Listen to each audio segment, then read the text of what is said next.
The Israeli military is reportedly searching every building at the Al-Shifa Hospital in Gaza, with its soldiers said to be going floor to floor as it continues what it calls a precise and targeted operation against Hamas.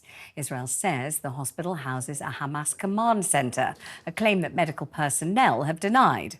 Doctors at the hospital say they've been working without power, food or water for days now, and that critically ill patients have died as a result. The United Nations is looking at ways to evacuate the Al-Shifa Hospital, but says options are limited by security and logistical constraints. Hundreds of staff, patients and displaced Palestinians are still trapped at the complex. Meanwhile, the Israeli military also says its fighter jets have struck the home of a senior Hamas leader in Gaza. The IDF says the house of Ismail Haniyeh, who is based in Qatar, has been used as terrorist infrastructure and a meeting place for the organization's senior officials. Joining us live from Tel Aviv is Times of Israel political correspondent Tal Schneider. Tal, thank you for joining us. Much going on today. What can you tell us about the Hamas leader's home and what's happened there? Well, Ismail Haniyeh is actually, he doesn't live in Gaza for several years now. So I don't have much details about his house, but, I would not be surprised where, those places are being used as workplace for the terror organization. We also saw today houses, rooms, kids' rooms, actually, in other part of Gaza, where you can look under the bed with this kind of box, bed box, and when you lift up the mattress, it's full with rockets. And this is a room. It's like a pinky, lovely room for a child, a Palestinian child.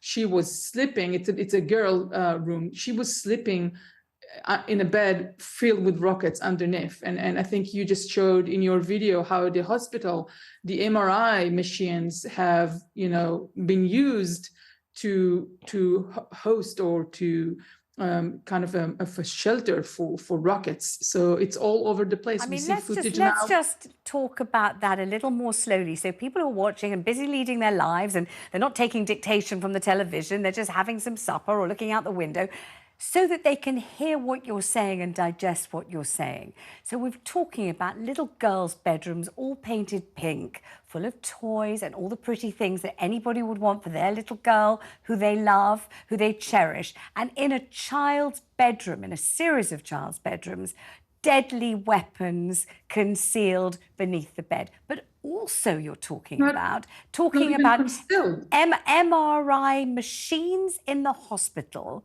used as a way of disguising caches of weapons. So weapons actually kind of contained within hospital medical equipment. Is that the correct description, would you say, of that? It's not even disguised. It's just, this is the location where it's all filled everywhere you look, in the closets, underneath the beds, in a stroller. I mean, we saw today a recording of two Hamas operatives talking to each other, how to bring rockets from one side of the city to other side of the city. And one of them says, I will take it with the baby stroller. It's all over the place. I mean, we've heard that for years. As you all know, Israel was under rocket attack for 15 years now, day and night. I mean, not, in periods, but, during all of those years, so many rocket attacks. And through this month, we've been under rocket attack for 40 days now.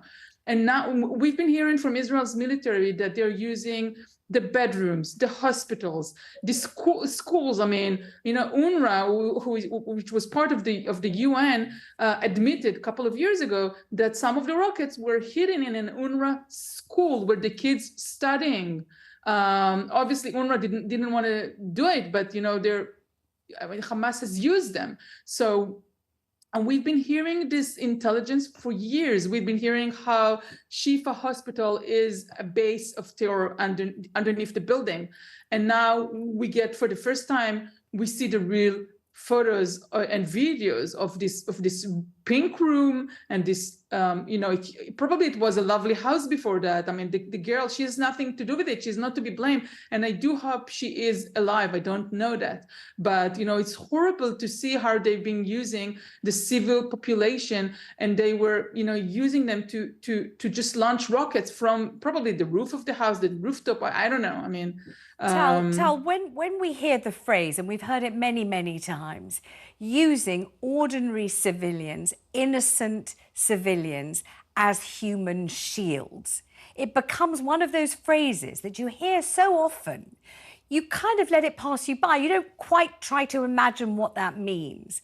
But do you feel now the world will see what Israel means? They will see the evil of a terrorist organization that will, as you say, take deadly weapons in a baby stroller, store them in medical equipment in a hospital. They will put it in a child's bedroom. That is what we mean. That is what the world needs to understand about using human beings, innocent civilians, as shields, isn't it?